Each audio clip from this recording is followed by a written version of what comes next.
Tayo po'y nagkakasama-sama sa ngalan ng Ama at ng Anak at ng Espiritu Santo. Amen. Ang pagpapala ng ating Panginoong Hesukristo, ang pag-ibig ng Diyos Ama, at ang liwanag at pagkipagkaisa ng Espiritu Santo naway sumainyong lahat. At sumaiyo rin. Mga kapatid, tinipon po tayo bilang mga kaanib ng angkan ng Diyos. Kaya dumulog tayo sa ating mawaing Panginoong nagpapatawad ng lubos.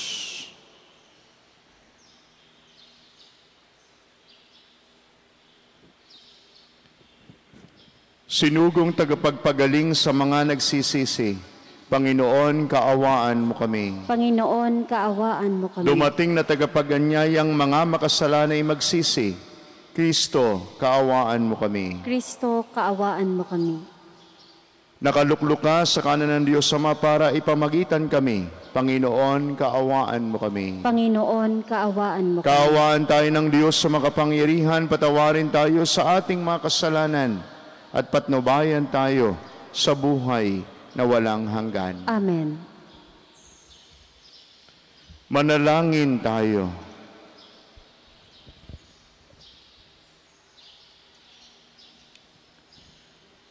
Ama naming makapangyarihan, ang iyong dakilang pagkamaawain ay nangingibabaw sa aming ginagawang kabutihan at idinadaing ng mga kahilingan.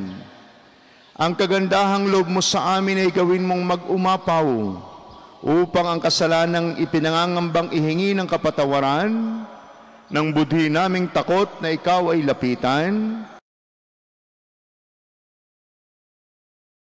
nag-aalangan naming hilingin sa pagdarasal ay iyong pagbigyang aming makamtan sa pamamagitan ni Hesukristo kasama ng Espiritu Santo, Diyos magpasawalang hanggan. Amen. Pagbasa mula sa aklat ni Propeta Joel. Magluksa kayo at tumangis, mga saserdoteng naghahandog ng haing susunugin sa dambana ng Panginoon.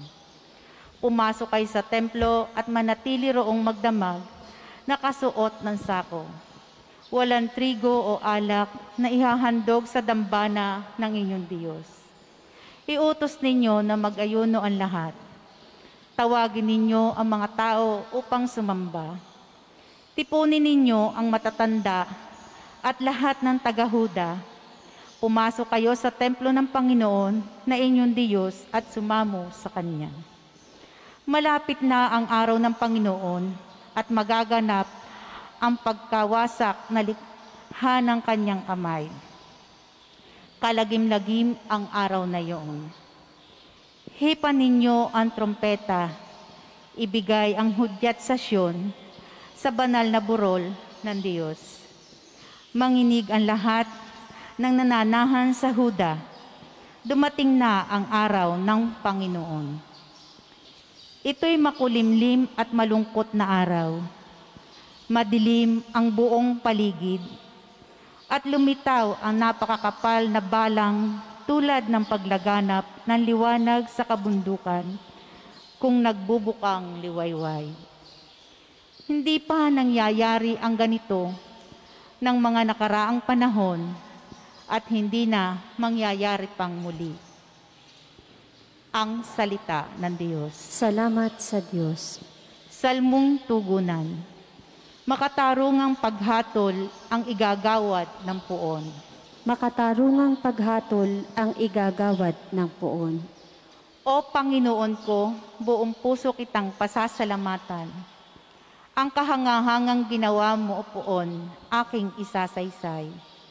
Dahilan sa iyo, ako ay aawit na may kagalakan. Pupurihin kita, Panginoon naming kataas-taasan. Makatarungang paghatol ang igagawad ng puon. Iyong hinatulan niyaong mga hintil at mga balakyot. Alaala nila sa bawat balat ng lupay pinawi mong lubos.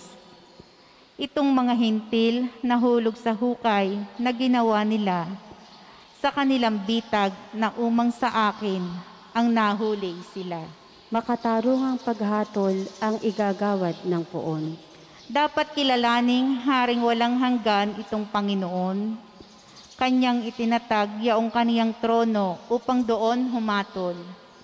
Ang pamamahala niya sa daigdig pawang naaayon, sa makatarungan niyang pagpapasya bilang isang hukom. Makatarungang paghatol ang igagawad ng poon.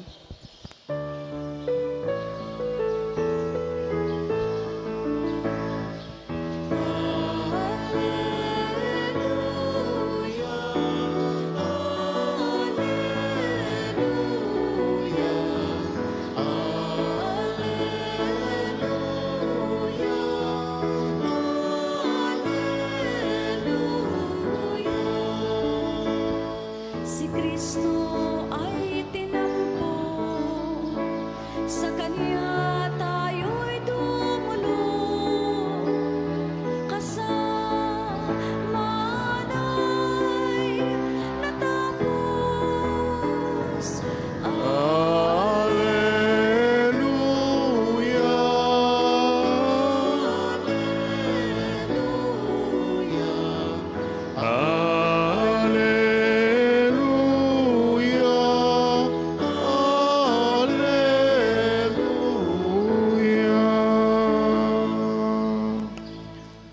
Sumainyo ang Panginoon. At sumaiyo rin. Ang pagpapahayag ng mabuting balita ng Panginoon ayon kay San Lucas. Papuri sa iyo, Panginoon.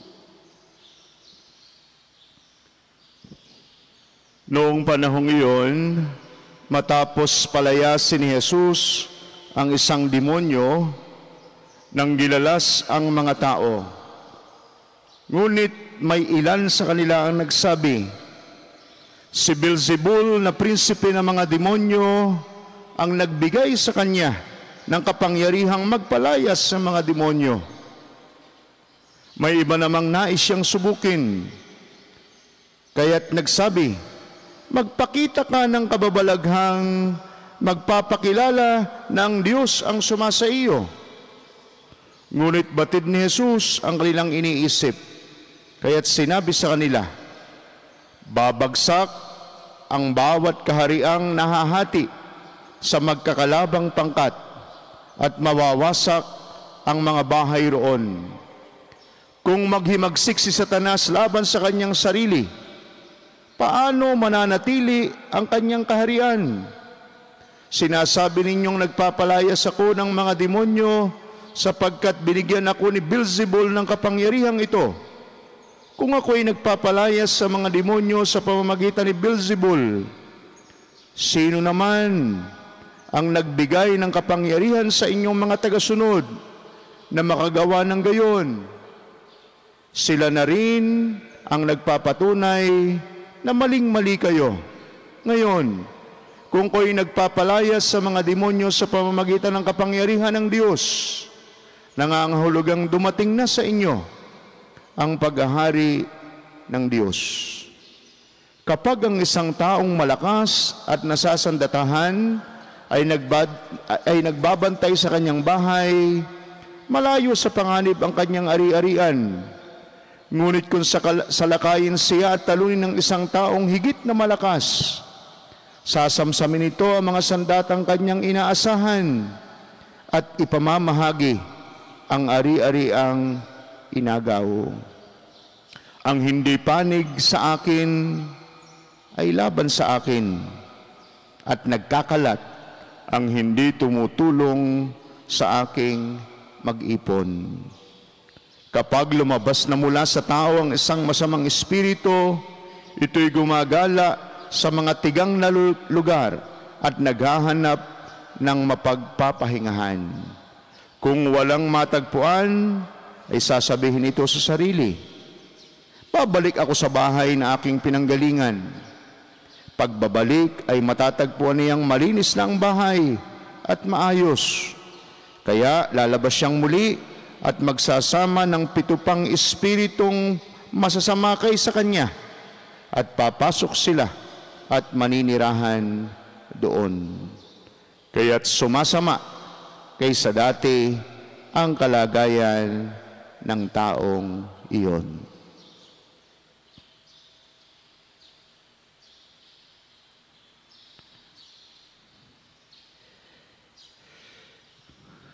Mga kapatid, ang mabuting balita ng ating kaligtasan. Pinupuri ka namin, Panginoong Heso Kristo.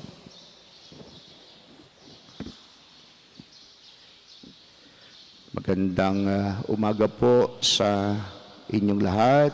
Lalo't higit kayong naririto sa ating dambana. Tamang-tama. Tamang-tama po ang panawagan ng ating mabuting balita sa araw na ito. Pagnilayan po natin. Lumabas ang tunay na kulay ng mga Pariseo. Wala na silang masabi tungkol kay Jesus. Maaring nasaksihan na nila ang mga kababalaghan at kabutihang ginagawa ng Panginoong Hesus. Nakita nila kung paano siya mangaral at kung paano sumusunod sa Kanya ang mga tao. At naakit sa Kanyang turo. At higit sa lahat, naakit sa Kanyang pagkatao.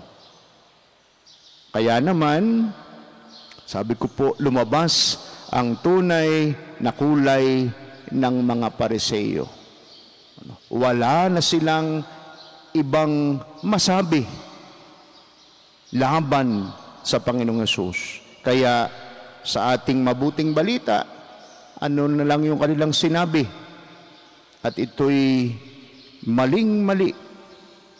Si Beelzebul na prinsipe ng mga demonyo ang nagbigay sa kanya ng kapangyarihang magpalayas ng mga demonyo. Today's gospel reveals the true color of the Pharisees. Their motive was to discredit Jesus. They resorted to slander. Pero anong sagot ng Panginoong Hesus dito? Kung maghimagsik si Satanas laban sa kanyang sarili, paano mananatili ang kanyang kaharian? But anong ibinabato ang maaring ikabagsak ng kalaban? No? Kanya-kanyang paninira.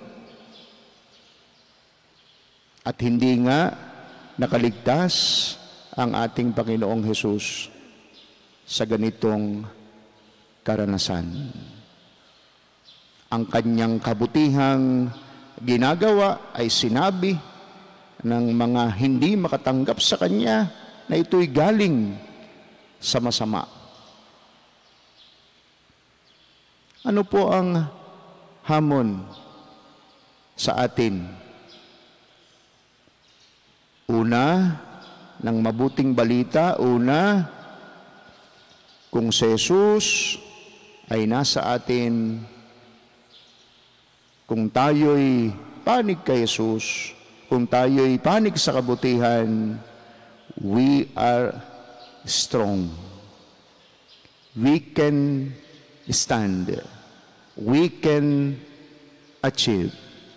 Together with Jesus, we can overcome sin and Satan. And with Jesus, we will not be divided.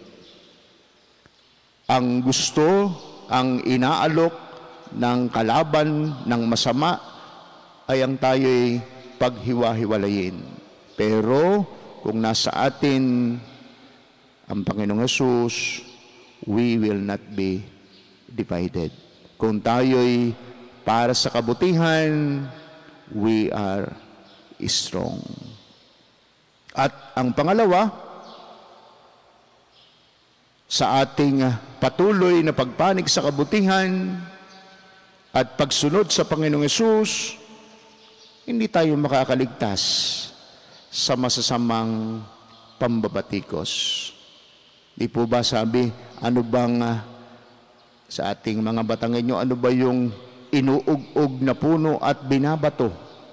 Ay di ka po yung mabunga.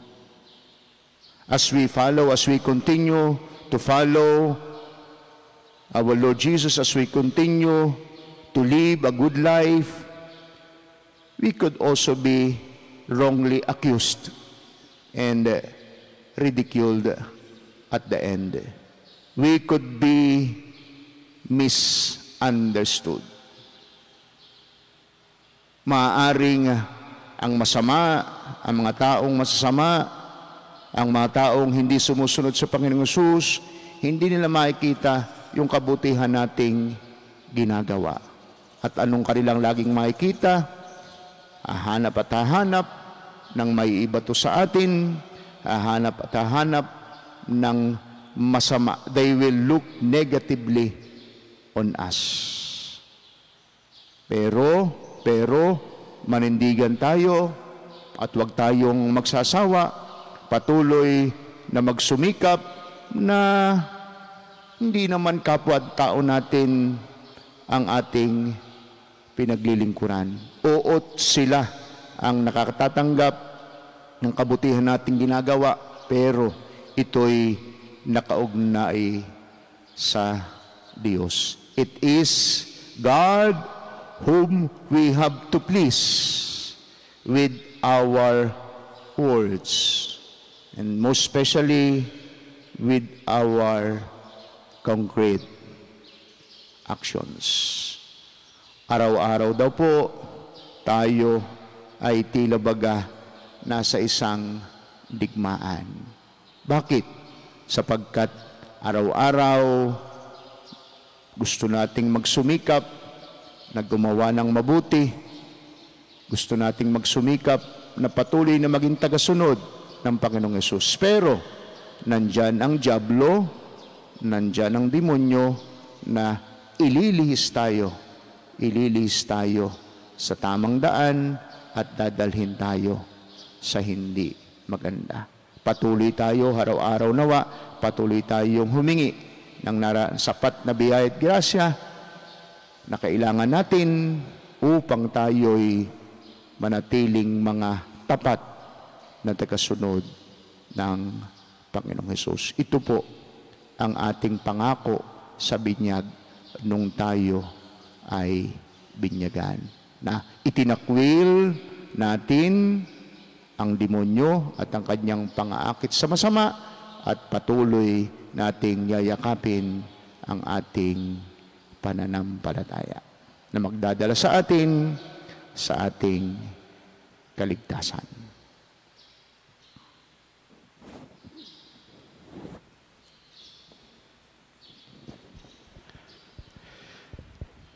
Natitipon kay Kristong lumulupig ng kasamaan. Lumapit tayo sa Ama ng may pananalig. Dala ang ating idinadalangin mga panalangin at mitiin. Sa bawat pagsamo, ating sabihin, mapagtagumpayan nawa namin ang lahat kay Kristo o Ama. Mapagtagumpayan nawa namin ang lahat kay Kristo o Ama. Ang simbahan, naway mapanibago at magbigay ng tapat na pagsaksi sa mga tamang pinahahalagahan sa buhay upang makatulong na ibangon ang nalugmok na sandaigdigan. Manalangin tayo sa Panginoon. Mapagtagumpayan nawa namin ang lahat kay Kristo o Ama. Ang mga Kristiyanong sumasampalataya, naway magkaroon ng tapang na magsalita ng hayagan sa ngalan ni Kristo. Manalangin tayo sa Panginoon. Mapagtagumpayan nawa namin ang lahat kay Kristo o Ama. Buong puso nawa nating suportahan ang pagsulong ng katotohanan at labanan ang hindi hayagang impluwensya ng kasamaan. Manalangin tayo sa Panginoon. Mapagtagumpayan nawa namin ang lahat kay Kristo o Ama. ang mga may sakit at may kapansanan. Naway makatanggap ng kasiyahan ng pag-ibig ng Diyos mula sa mga taong nag-aaruga sa kanila. Manalangin tayo sa Panginoon. Mapagtagumpayan nawa namin ang lahat kay Kristo, o Ama. Ang mga namayapa, naway tanggapin sa kaganapan ng kaharian ng Diyos.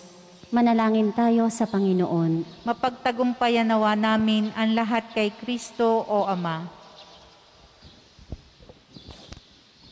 Makapangyarihang Ama, habang itinataas namin ang aming mga panalangin, pinasasalamatan ka namin sa iyong anak na lumupig sa kasalanan at kamatayan. Siya na nabubuhay at naghahari magpakailanman. Amen.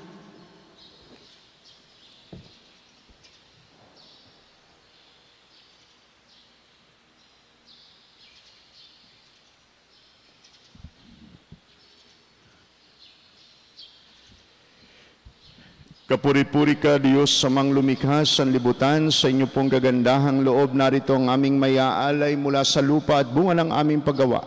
Ang tinapay na ito para maging pagkaing nagbibigay buhay. Kapuri-puri ang poong may kapal, ngayon at kailanman.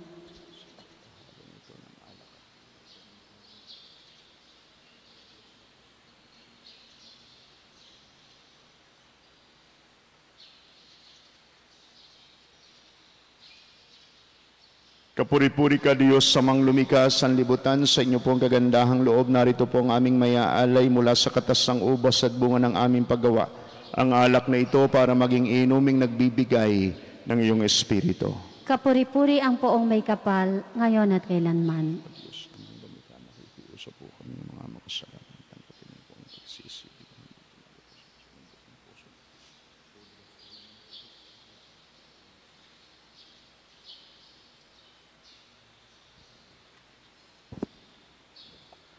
Manalangin po kayo, mga kapatid, upang ang ating paghahain at ang ating mga panalangin ay kalugdan at dinggin ng Diyos Amang makapangyarihan. Tanggapin nawa ng Panginoon itong paghahain sa iyong mga kamay, sa kapurihan niya at karangalan, sa ating kapakinabangan at sa buong sambayanan niyang banal. Ama naming lumikha, tanggapin mo ang paghahain ng mga alay na iyong inihabilin at sa pagdiriwang ng dapat naming ganapin, ang kabanalan ng iyong pagliligtas, naway sumaamin sa pamamagitan ni Jesucristo, kasama ng Espiritu Santo, magpasawalang hanggan. Amen.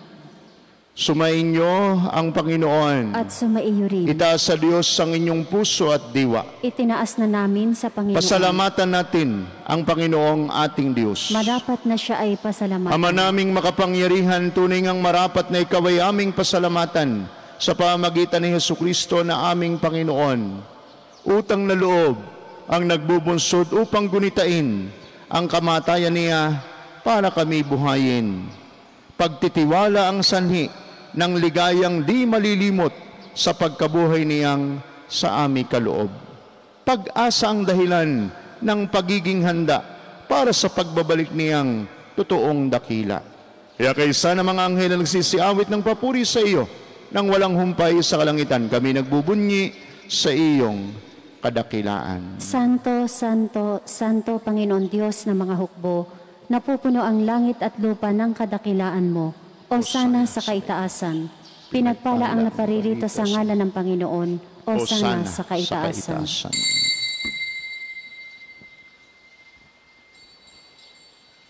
Ama naming banal, ikaw ang bukal ng tanang kabanalan, at sa pamamagitan ng iyong Espiritu, gawin po ninyong banal ang mga kaloob na ito upang para sa amin ay maging katawan at dugo ng aming Panginoong Jesucristo.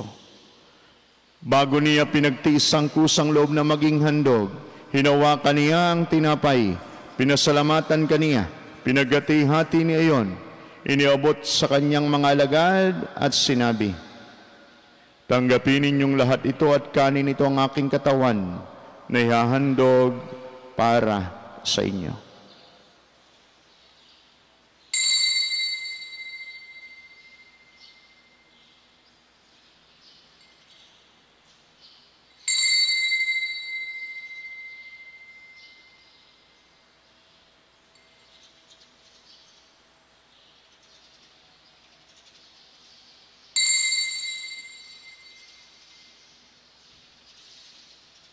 Gayun din naman nung matapos ang hapunan, hinawakan niyang kalis, muli kaniyang pinasalamatan. Iniabot niyang kalis sa kanyang mga alagad at sinabi, "Tanggapin ninyong lahat ito at inumin. Ito ang kalis ng aking dugo ng bago at walang hanggan tipan. Ang aking dugo na ibubuhos para sa inyo at para sa lahat sa ikapagpapatawad ng mga kasalanan. Gawin ninyo ito sa pag-alaala sa akin."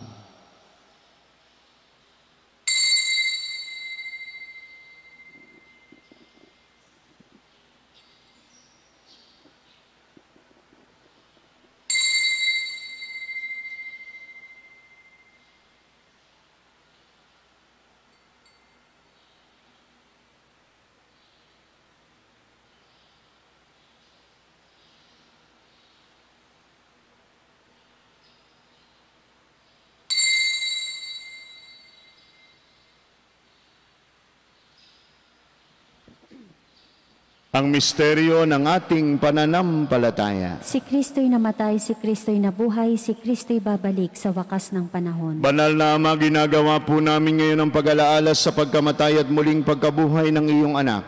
Kaya tiniaalay po namin sa iyo ang tinapay na nagbibigay buhay at ang kalis na nagkakaloob ng kaligtasan. Kami nagpapasalamat dahil kami iyong minarapat at tumayo sa harap mo para maglingkod sa iyo.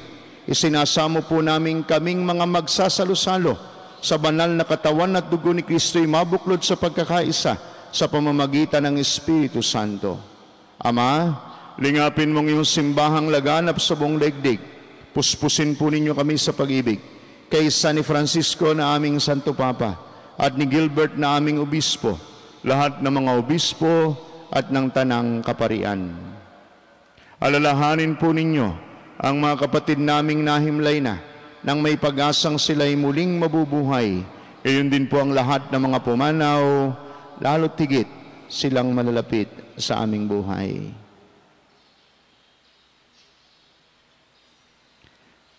Kaawaan po ninyo sila't patuloyin sa iyong kaliwanagan. Kaawaan po ninyo at pagindapatin kaming lahat na makasalo sa iyong buhay na walang wakas. Kaysa ng mahal na Birheng Maria na Ina ng Diyos, kaysa ni San Jose na kanyang kalilisan esposo at minamahal naming pintakasi, kaysa ng mga apostol at ng lahat ng mga banal, lalo tigit ni San Jose Marelo, San Lorenzo Ruiz at San Pedro Calunsod, na namuhay dito sa daigdig ng kalugod-lugod sa iyo. May pagdiwang po nawa namin ang pagpupuri sa ikararangal po ninyo sa pamamagitan ng iyong anak na aming Panginoong Hesukristo.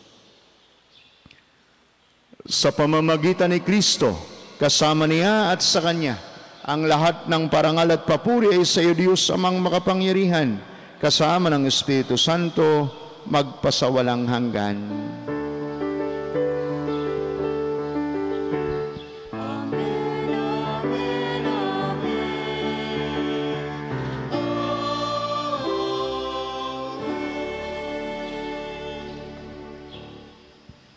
Sa tagubilin ng mga nakagaling na utos at turo ni Jesus sa Panginoon natin at Diyos, ipahayag po natin ngayon ng lakas loob.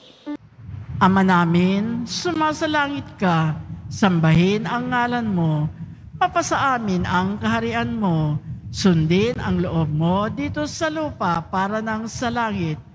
Bigyan mo kami ngayon ng aming kakanin sa araw-araw at patawarin mo kami sa aming mga sala, para ng pagpapatawad namin sa nagkakasala sa amin, at huwag mo kaming ipahintulot sa tukso at iadya mo kami sa lahat ng masama. Hiling po namin kami iadya sa lahat ng masama. Pagkalooban ng kapayapaan na araw-araw, iligtas sa kasalanan at ilayo sa lahat ng kapahamakan, samantalang aming pinananabikan ang dakilang araw ng pagpapahayag ng tagapagligtas naming si Jesucristo. Sapagkat iyo ang kaharian, ang kapangyarihan at ang kapurihan, magpakailanman. Amen. Panginoong Jesucristo, sinabi mo sa iyong mga apostol, kapayapaan ang iniiwan ko sa inyo, ang aking kapayapaan ang ibinibigay ko sa inyo. Tunghayan po ninyo ang aming pananampalataya at wag po naman ang napakarami naming mga pagkakasala. Pagkalooban po ninyo kami ng kapayapaan at pagkakaisa. Lalo tigit, kapayapaan at pagkakaisa sa loob ng aming mga tahanan. Ayon po sa inyong kalooban, kasama ng Espiritu Santo, magpasawalang hanggan. Amen. Ang kapayapaan ng Panginoon naway laging sumainyo. At sumaiyo rin. Magbigay at manghangad po tayo ngayon ng kapayapaan sa isa't isa. Kordero ng Diyos na nag-aalis ng mga kasalanan ng sanlibutan, maawa ka sa amin. Kordero ng Diyos na nag-aalis ng mga kasalanan ng sanlibutan, maawa ka sa amin. Kordero ng Diyos na nag-aalis ng mga kasalanan ng sanlibutan, ipagkaloob mo sa amin ang kapayapaan.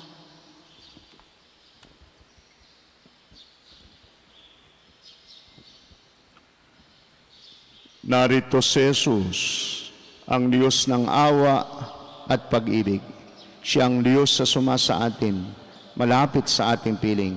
Mapapalad kayong mga nakikibahagi sa kanyang banal na piging. Panginoon, hindi ako karapat-dapat na magpatuloy sa iyo, ngunit sa isang salita mo lamang ay gagaling na ako. Ang katawan ni Kristo. Amen.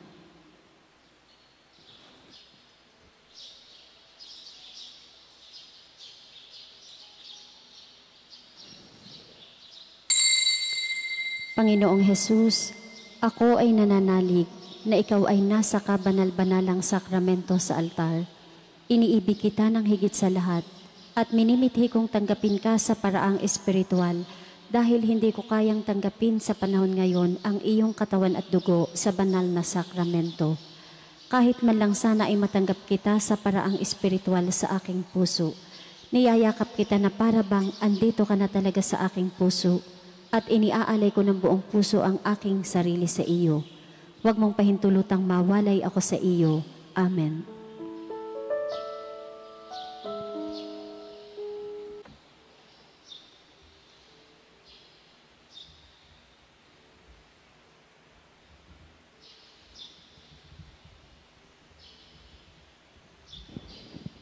Manalangin tayo.